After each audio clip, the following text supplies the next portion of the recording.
Magandang araw po sa inyo lahat mga viewers. Ako po si Rebecca Mendoza. Ako po muli ay magsasagot ng mga 10 mga katanungan. Meron po ako ditong hinandang props. Itong props na ito ay naglalaman po ng 10 mga tanong. Ang gagawin ko po dito ay bubunutin ko po ito pa isa-isa. Babasahin ko po ang mga tanong at ito po ay sasagutan ko hanggang sa makomplete ko po ang lahat ng mga 10 tanong na ito. Ito po ay pangwalong video ko na po sa Q&A at ngayon ay magsisimula na po ako.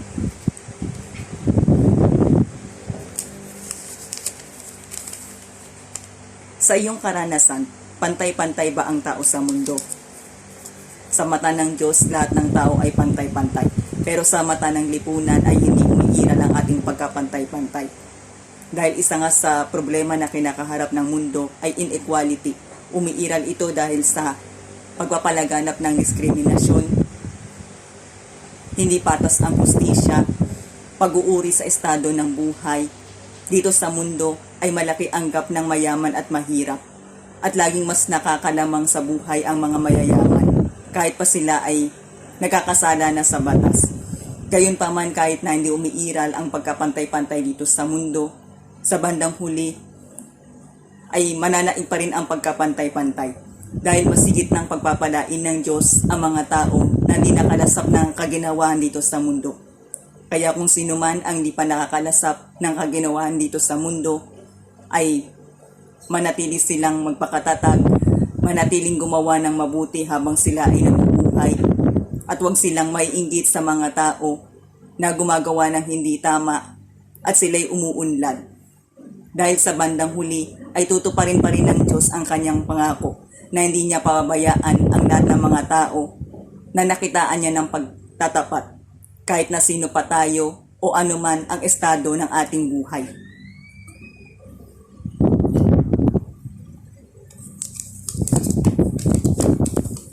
Ano ang komento mo sa programa na food stamp ng gobyerno? Para sa aking opinyon, ang programang ito ay mahalaga at ito ay dapat na ipatupad para sa mga tao na may hirap upang matugunan ang pangangailangan ng mga tao na hindi kayang bumili ng mga basic needs.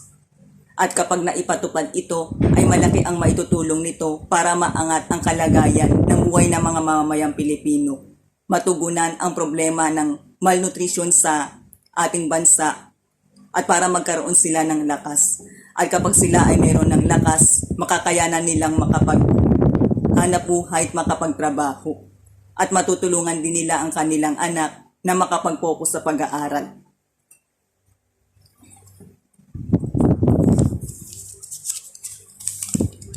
Ano ang mas nakakatakot? Tumanda ka ng mag-isa o tumanda ka ng walang pera? Sa aking palagay ay mas nakakatakot ang tumanda ng walang pera. Dahil kaya nga tayo nagsusumikap kahit noong tayo ay bata pa ay para magkaroon tayo ng magandang kinabukasan. At the same time lahat tayo ay iniisip natin kung paano tayo kikita. Dahil sa lahat ng ating galaw tayo ay gumagastos. Habang tayo ay nabubuhay ay patuloy tayong gumagastos. At hanggang sa ating kamatayan ay gagastos pa rin tayo. At ito ay siguradong kailangan natin. At hindi natin ito maiiwasan sa araw-araw. Samantala sa isang option ay minsan ay natural na itong nangyayari. Dahil minsan merong pagkakataon sa ating buhay na merong importanteng tao sa ating buhay ang nauunang lumisan at ang iba naman ay nagkakaroon ng pamilya. Kaya sa aking pananaw ay hindi rin mas nakakatakot ang tumanda ng mag-isa. Although totoo na meron din itong konting pangamba. Pero as long as na strong ang ating faith at meron tayong ipon, ay hindi na rin tayo gaanong tatablan ng takot. At para sa akin, ay mas nakakatakot pa rin ang tumanda ng walang pera. Dahil isa ito sa pinakakailangan natin para tayo ay makasurvive sa buhay. At kahit na ano pa man ang ating sasapitin, ay hindi tayo makakabigat sa tao na may iwan natin kumpara sa wala tayong ipon.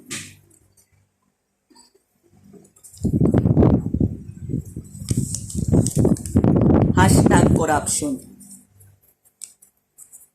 Corruption is one of the worst problem na dapat natin itong binibigyan ng solusyon at hindi ito dapat isinasagawa ng kahit sino sapagkat nakakasira ito sa imahe ng ating bansa nakakasira ito sa reputasyon ng ating sarili, at ito ay labag sa batas. Because when we say the word corruption, it means dishonesty, lack of integrity. It is also shows bribery. So it shows an evil conduct. Kaya dapat itong isinusumpo at dapat itigil sa ating lipunan. At para ito ay matigil, it is important that we should enforce to follow what is written in the law. At kapag mayroong hindi sumunod ay dapat maparusahan ng pagkulong. Kahit pa ang tao na nasa pinakamataas na posisyon. We need to provide justice for all para walang umaabuso. And for we to actually clean government, ay mahalagang magkaroon ng malinis na pamamahala sa ating bansa. Dahil isa ito sa mahalagang susi para makamit natin ang pag-unlad. Kaya bilang isang mamamayan, dapat ay isinasabuhay natin ang katapatan. Hindi natin dapat isinisiwalang bahala ang salitang honesty is the best policy and public office is the public trust.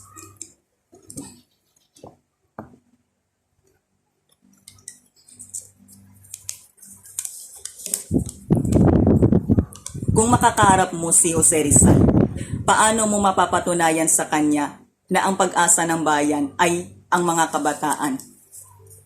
Kung makakaharap ko si Jose Rizal at kung paano ko mapapatunayan sa kanya na ang mga kabataan ay pag-asa ng bayan, ay bilang isang mamamayan, ay papatunayan ko na ako ay isang mabuti at responsableng mamamayan.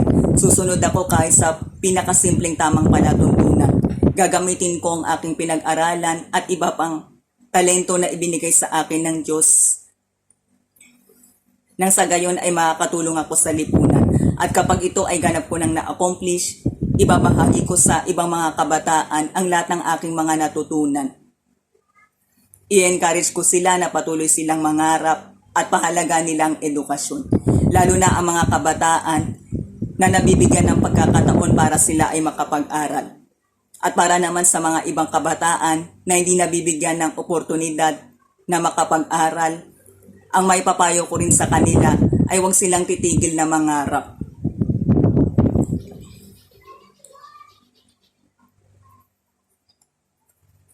Huwag silang susuko dahil sa kahirapan o anumang kadahilanan. Huwag silang gagawa ng mga bagay na makakasira sa kanilang kinabukasan.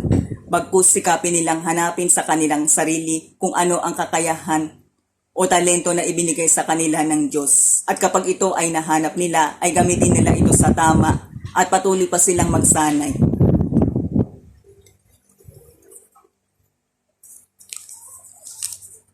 Para sa iyo, ano ang pinaka hindi magandang ugali ng karamihan sa iyong kababayan? Batay sa aking naobserbahan at naranasan, ang isa sa pinaka hindi magandang ugali ng ilan sa ating mga kababayang Pilipino ay ang hindi pagsunod sa batas, kahit sa pinakasimpleng tamang palatuntunan.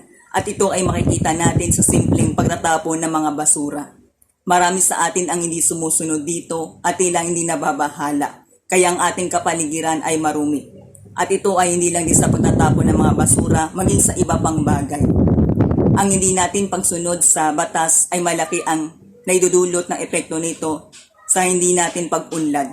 Malaki ang naidudulot nitong problema sa ating lipunan. Kaya ang isa sa pinakamahalagang susi para makamit natin ang pag-unlad ay kailangan susunod tayo sa batas. Mayaman man tayo o mahirap, may posisyon man tayo o wala, ay kailangan natin sumunod sa batas. Dahil ito ang tama at makakabuti para sa bansa.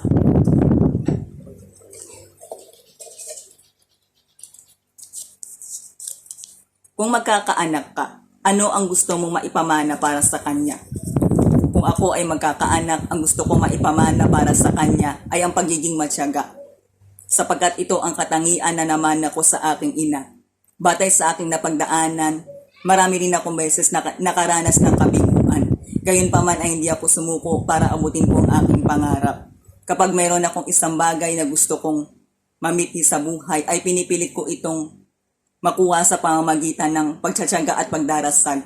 At kapag ito ay nakamtan ko na, ay lubos ko itong pinasasalamatan at patuloy pa rin ako nagsusumikap. Batay sa aking napagdaanan, natutunan ko na kapag may tiyaga ay mayroong nilaga. At kapag Hindi ka sumuko, ikaw ay sigurado magtatagumpay. At ito ang gusto kong maipamana at maituro para sa aking magiging anak. Upang matuto siyang maging matyaga sa buhay, ma-realize niya na ang lahat ng bagay ay kailangan pinaghihirapan bago niya ito makuha. Dahil mas masarap sa pakiramdam kapag ang isang tagumpay ay pinaghihirapan. At kapag natuto siyang magtiyaga, ay matuto rin siyang magpahalaga sa mga tagumpay na kanyang naabot.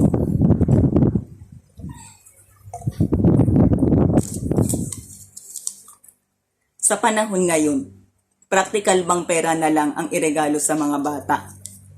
Sa aking opinion, hindi rin maituturing na praktikal na ang ireregalo natin sa mga bata ay pera. Dahil una sa lahat, ay marami pa mga bata ang hindi alam kung saan at gagamitin ang pera sa tama. Kaya kung tayo ay magbibigay ng anumang regalo sa mga bata, ay mas mahalaga ng ating ibibigay para sa kanila ay mga laruan na makakatulong para mahasa ang kanilang kaalaman at hindi makaka-harm sa kanilang kalusugan.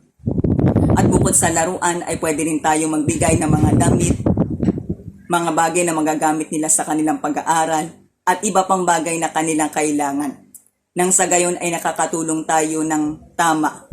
At higit sa lahat, masigit na ma-appreciate ng mga bata ang pagbibigay natin ng oras para maipadama natin ang pagmamahal sa kanila sa pamamagitan ng simpleng pagbabanding. At ito ang pinaka-importanteng regalo sapagkat ang regalong ito ay hindi kumukupas.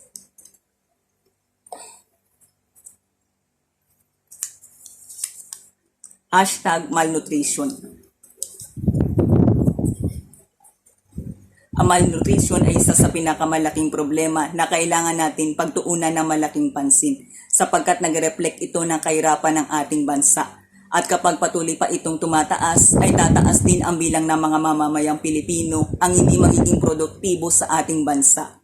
Sapagkat kapag ang isang tao ay mayroong malnutrition, ang magiging epekto nito ay hindi magiging maayos ang kanyang kalusugan. Babagsak ang kanyang katawan at kapag ito ay nangyari, ay pati ang kanyang mga pangarap sa buhay ay di na matutupad. Dahil mahihirapan siyang matuto at makapag-focus sa kanyang pag-aaral. At posible pa na magkaroon din siya ng ibang karamdaman. Kaya sa mga ganitong sitwasyon, kapag nakikita natin na marami ng tao ang nagkakaroon ng malnutrition, ang isa sa mahalagang leksyon na dapat natin matutunan dito ay huwag tayong mag-aksaya at magtapon ng pagkain. Ugaliin natin tumulong at magbigay sa mga tao na wala. Matuto tayong mag-appreciate ng mga biyaya na meron tayo. At kapag sobra, ay mag-share sa iba. At importante rin na ipaalala sa lahat ang kahalagahan ng pagtatanim.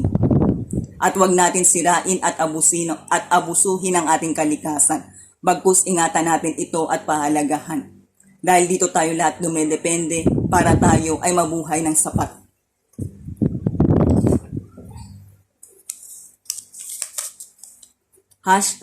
#justice.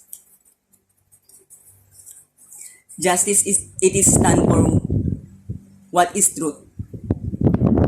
It is favor to the right, not to the evil action. At isa ito sa mahalagang bagay na dapat natin pinapairal upang hindi lumaganap sa lipunan ang kasamaan, katiwalian o mga maling baluktot na sistema. Bagkus kapag pinapairal natin ang tamang hustisya, mangingibabaw sa lipunan ang tuwid na daan.